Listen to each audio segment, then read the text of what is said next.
Hello, amigos and possible amigos. My name is Tan416. Welcome back to another reaction video, and welcome to something I had no idea existed. Today we're going to watch Man to Man with Dean Lerner. So, after I finished Dark Place, I was like, damn, I wish there was more of it. And someone in the comments said, oh, you should watch a sequel series. And I was like, there's fucking sequel series? What? And there's a spin-off series where Dean Lerner from Dark Place gets his own chat show. And it's 6 episodes of him interviewing a guest, all which are played by Matthew Holness in every episode. But the first one is him and Garth Marenghi. So, oh yeah, we're going to watch that. It's only like 23 minutes, so let's do it. Live from his luxury penthouse apartment in London's glittering East End, Dean Lerner, club owner, entrepreneur, and publisher of high-class gentlemen's magazines, invites you to join him for an exclusive man-to-man. Bet.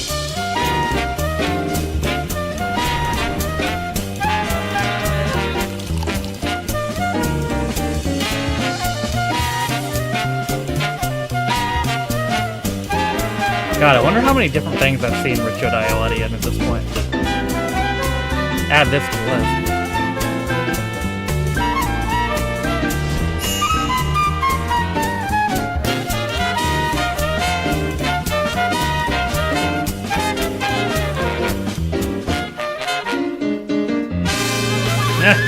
Please welcome Mr. Dean Lerner. So it's live audience. Let's see if how that affects.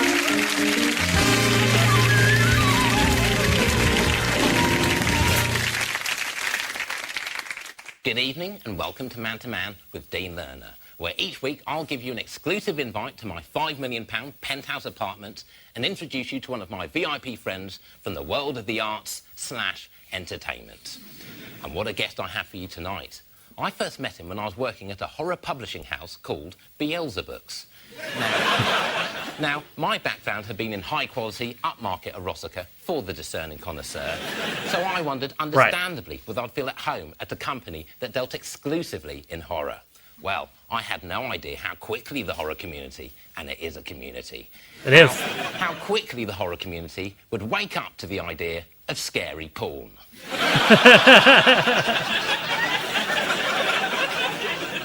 I wanted to release books that would give the reader a boner, but leave him too terrified to do anything about it. Within the week, I'd coined the phrase, books that will scare you stiff. That's good. We'd opened up a new Horosica division, and our sales just went silly. How could things get any better? Well, I'll tell you for how. I met a young, hungry, vital writer called Garth Marenghi, and we fell in like at first sight. Thenceforth started a writer-publisher relationship that has continued to this day and has developed into one of the most important and meaningful friendships of my life, certainly in financial terms. How could I sum up this titan of terror, this Grand Duke of Darkness? It'd take me an eternity, which I quite simply don't have. So, please welcome Sir Splatter himself, the Fright Honourable Garth Marenghi. Let's go. Still wearing the same outfit.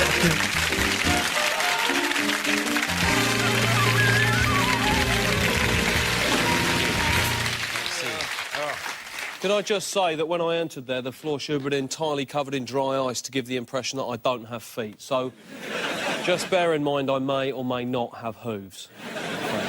That's Sassu's fault. I made the mistake of giving her an additional task. Are you all right there? Yes, Dean. OK, and remember, if you get frightened with any of this talk of horror, just pop your earmuffs on. OK. All right. Yeah. OK, no, not yet, Sassu. No, she's gone. Yeah, she's gone. No, it's too late. She's gone. Sassu's my primary partner, by the way. I'm having actually to downsize the harem here at Dean Towers because I'm converting some of the girls' bedrooms into an indoor skating rink. So, sorry, Garth. Now, it's an historic occasion today, and I'm truly humbled to be hosting it because this is Garth's first public appearance since his terrible accident, of which more in the Junus, of course, if you feel able. Perhaps. You look marvellous, by the way. The surgery's been really well done. Which one is a new ear? Pardon? Lovely. That's priceless. You've kept your sense of humour, which is so wonderful. Well, you have to, don't you? I mean, when people come up to me and they say, what's his Garth Marenghi like? They expect me to describe this dark figure. You know, he writes these twisted, brilliant, but very gory horror stories like Stump or Ripper. The guy must be sick. But you have provided me with more hootage than any man I know. That's with the possible exception of Freddie Starr. Right. Well, you know, it's been my lifeline over the last few months, Dean. I've been blessed with Gallowsian humour. In fact, as I said to you before I came out, I think I've broken every bone in my body except my funny bone. So I thought that would get a better response. But anyway, it's like when I was in the ambulance going to the hospital. I was still up for the crack, was I not? And the ambulance driver turned round at one point and he said, please, Mr. Marenghi, will you stop talking or we're going to crash. What you're saying is that funny. Absolutely. That definitely happened. I can vouch for that because I was in the ambulance with you and I thought I was going to die. I said they're going to have to get 2 body bags ready. This guy's critically ill and I'm dying of laughter. The laugh. This show's wonderful, Dean. It's such a reflection of the wit and sophistication that's in you. Thank you for that unprompted compliment. Now, let's talk about what you were doing at the start of the year, if we may, before what happened.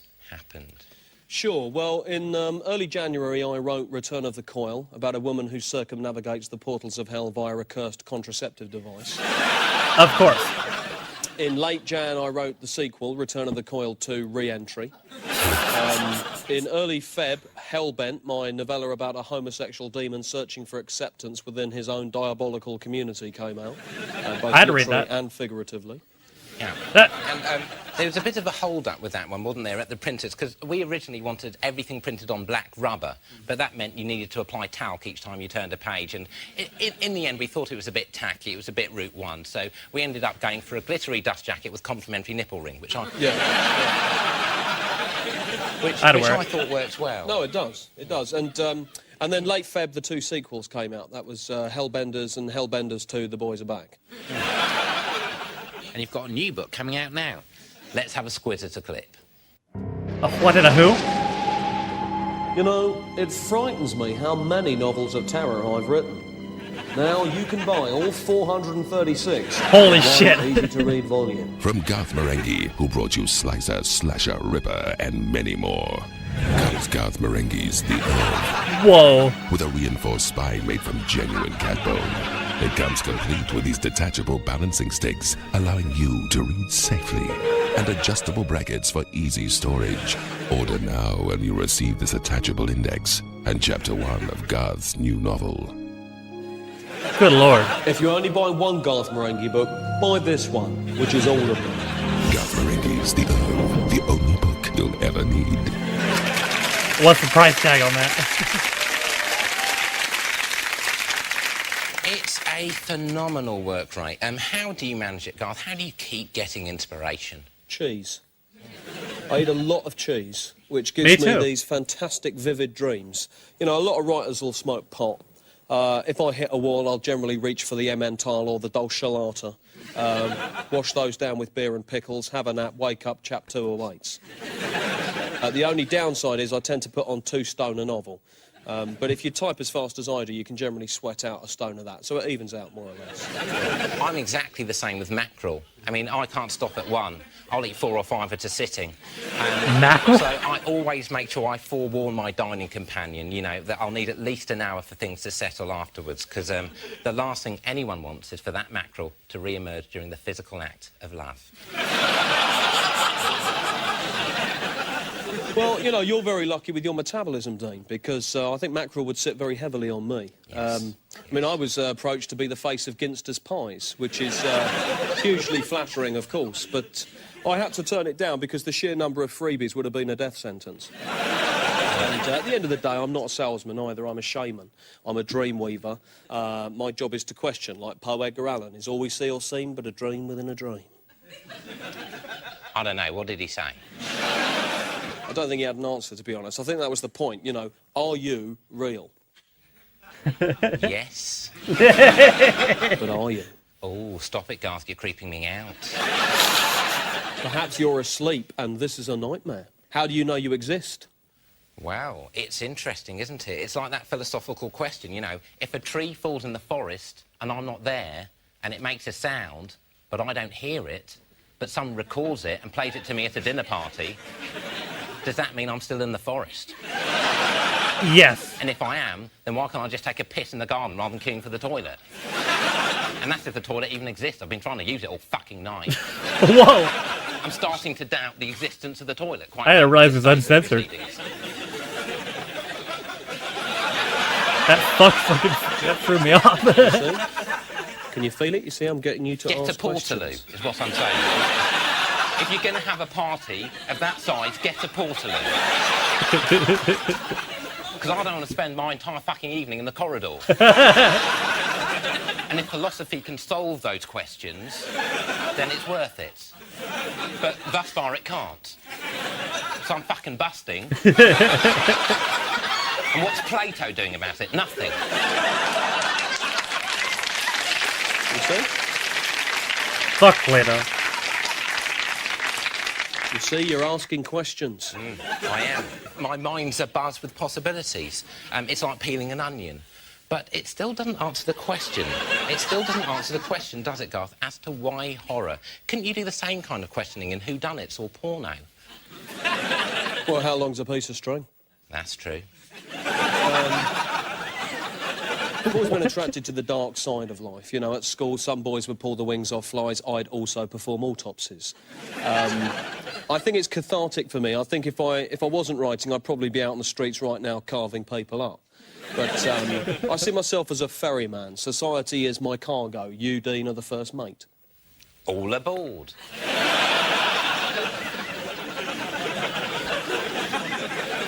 But you, as well as being a writer, are an actor and a director. Correct. And you were working on a feature film. Correct. Called War of the Wasps. You've earned yourself a third correct.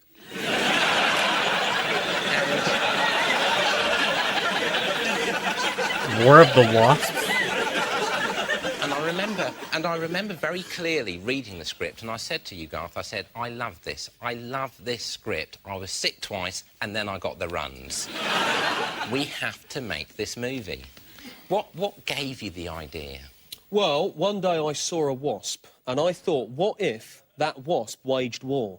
And then the piece really wrote itself. Yeah. And could you describe the general premise of the film? Sure. Well, I play Ken Douglas, a renegade insectologist and part-time horror writer. Wait a minute. Who is thrown out of the Romford Creepy Crawly Institute for his radical paper on Daddy Longlegs. He's then drafted into the Secret Service counter-insect unit to fight off what turns out to be an invasion of giant cosmic wasps.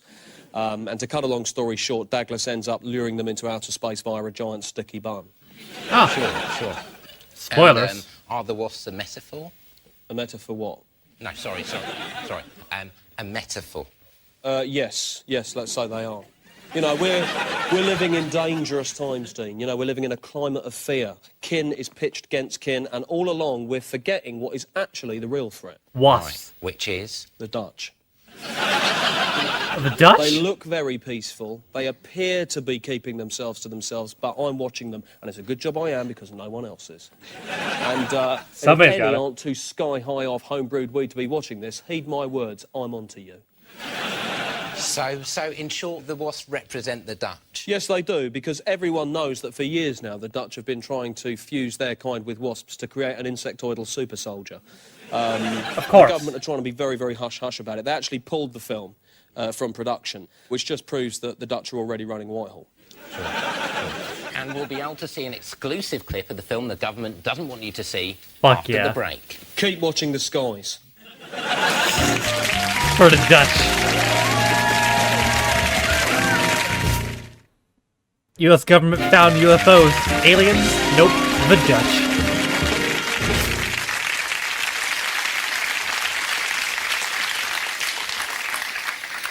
Welcome back to Man with Dean Lerner. I'm joined in the Man mansionette by Garth Marenghi. And as promised, we're going to show a sequence from War of the Wasps, Garth's allegorical rendering of a potential future war with the Dutch. In this sequence, Ken Douglas... Whom I play. is leading a helicopter attack on the renegade swarm, and if I remember rightly, which I do, your mission objective is to fire a giant canister of insect repellent up the Queen Wasp's back entrance and then detonate it with torpedoes. Wrong. I actually detonate it using a 30 caliber Browning M1917 A1 hood-mounted machine gun. Of course. Apologies. Incidentally, for you at home, you probably won't be able to assimilate the density of the imagery in one viewing, so keep up. Well, let's take a look.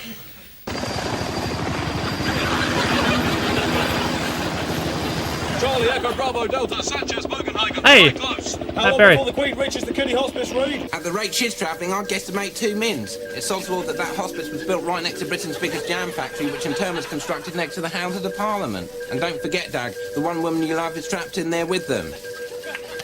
Plus, in addition, a couple of the kids have got whooping cough. Good luck, ladies. I wish I could be up there with you, but I've got a bad back.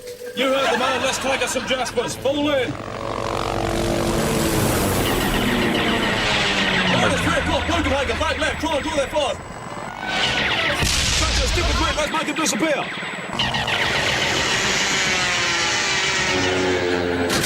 Try this for size.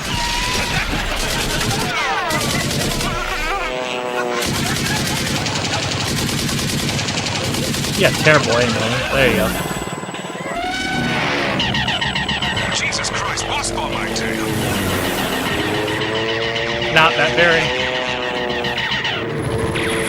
Matt Berry dies in this film, I'll be upset. I told you to bog off. Watch out, the other side. Oh no! Dag! I'm okay. I've lost my repellent though. Help! Help! What is it, Bugenhagen? Wasps in the cockpit! Ah! There's too many! There's just too many! Keep still. Don't annoy them and they'll just fly away. No, Bogenhagen! Jumpman! Oh no!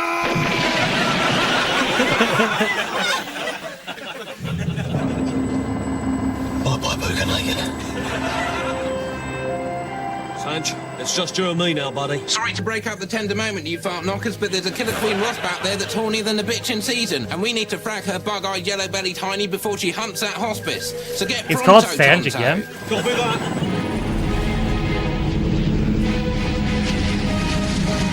I got her! She's in my sights! What? Bloody thing's jammed. I'm gonna have to flap the business out myself. Sanchez, don't do it. You know I have to, Dag. Yep, I guess you do. Look, I'll make sure they build a statue of you right in the middle of Romford. Well, not the middle, we wouldn't get the planning permission, but maybe next to that big Odeon. Thanks, Dag. I like that big Odeon. Now listen, don't talk. We've not much time. In a minute, you're gonna see my chopper hanging out of that Jasper's ass, sir. You're not gonna want to shoot because your best buddy's up there. But you have to, because you'd ask me to do the same thing. Sorry, Sanch, I didn't get any of that. You're breaking up. Look, I'll just shoot you when you're up there. He said body like that again. This is for every time I've tried to drink a can of cider in the park. No, Matt Berry!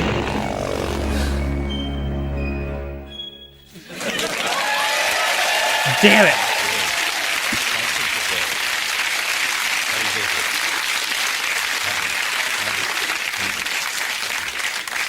Now, since that film, you've turned your considerable gifts to the world of fine arts, and your new exhibition, Imaginata Horrificata, has opened at the Canvey Island Art Centre. That's right.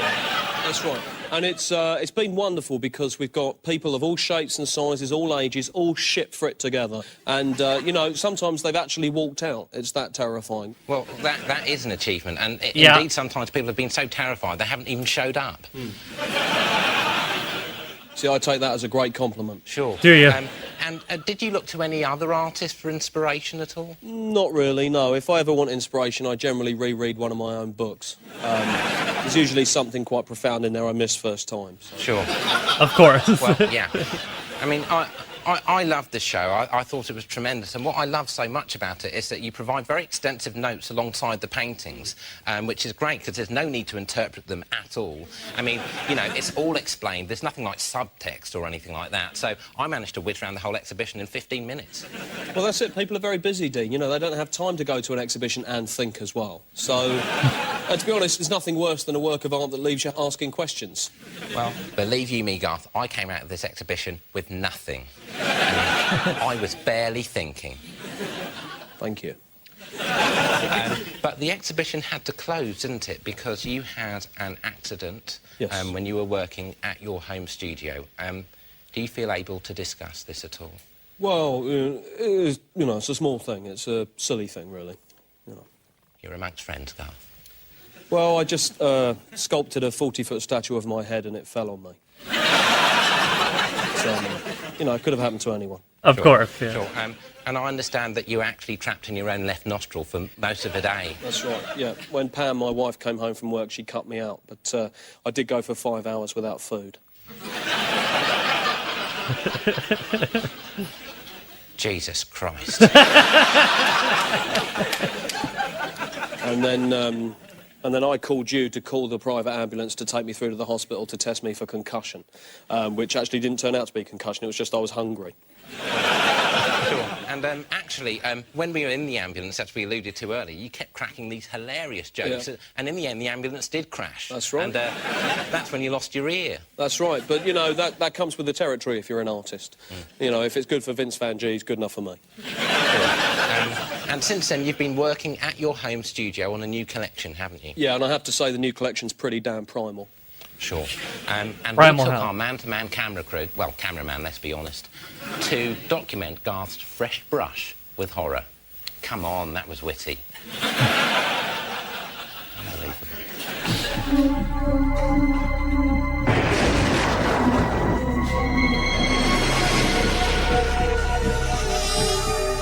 Whoa.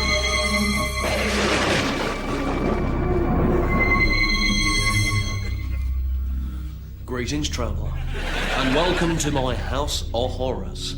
Or perhaps I should say my converted attic of horrors. I'll come up here in the morning, and the first thing I'll do is I'll strip off, completely nude, and then I'll try and catch visions. This is entitled Famine, and it's very easy to paint famine, just keep it thin. I don't know if you've seen, but there's a little skull down the bottom here, so any Hamlet fans that are watching, that one's for you. This one over here is called the Taxman. These people are from the VAT office.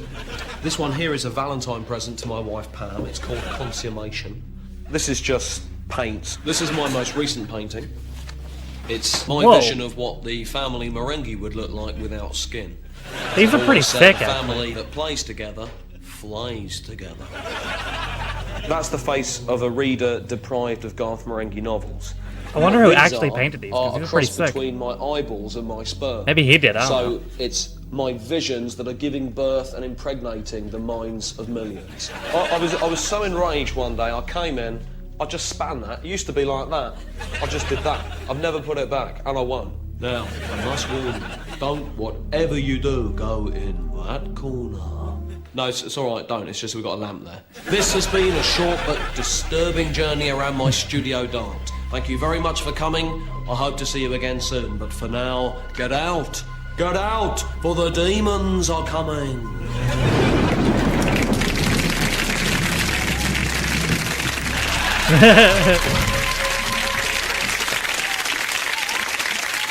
Those paintings were pretty sick, though.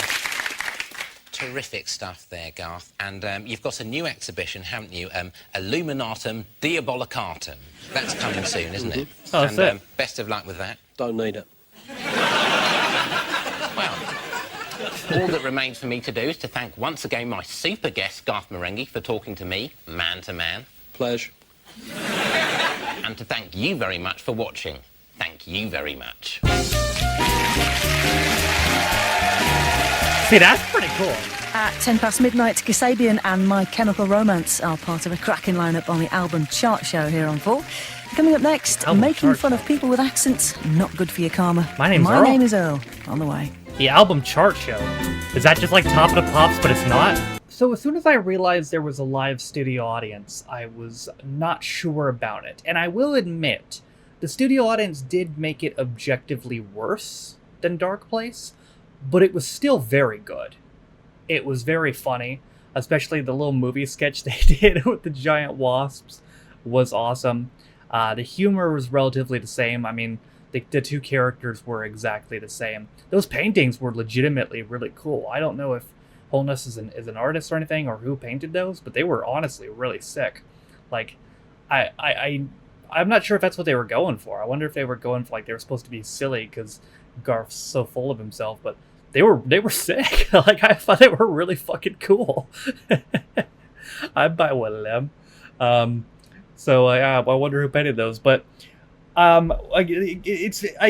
don't think it needed a live audience. I think the live audience makes that kind of humor objectively worse. But it was still good. I still thought it was really good. Will we watch more of these? I don't know. Let me know what you think. Again, this is the only episode that actually has Garth Marenghi in it. The rest still has Matthew Holness, but he portrays different characters. So, if you want me to see any of the others, let me know. But that is it for my reaction to Man with Dean Lerner. I hope you guys enjoyed it.